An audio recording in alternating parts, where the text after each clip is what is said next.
Hello বন্ধুরা, আজকে আমি আপনাদের সামনে একটা নতুন ভিডিও নিয়ে এসেছি। তো ভিডিওটা সম্পূর্ণ দেখতে থাকুন, না টেনে লাস্ট অবধি দেখুন। খুব সুন্দর বিয়েবাড়ি, তকিপুর সাঁতরা বিয়েবাড়ি। প্রোপাইটার রাজু সাঁতরা। সাঁতরা বিয়েবাড়িতে আজকে রিসেপশন পার্টি প্রথম উদ্বোধন হয়েছে।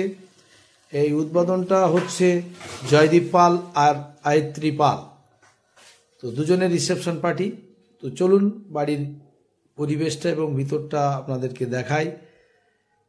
কত সুন্দরভাবে সাজানো বাড়ির পরিবেশ, লাইটিংয়ের ব্যবস্থা আছে, সামনে গেট দেওয়া আছে, গাড়ি রাখার প্লেসও আছে। ভিতরের পরিবেশটাও দুর্দান্ত এবং গাড়ি, অনেকগুলো গাড়ি পার্কিং করা যাবে। চলুন ভিতরে যাই, আপনাদের বাড়ির ভিতরের পরিবেশটা দেখাই।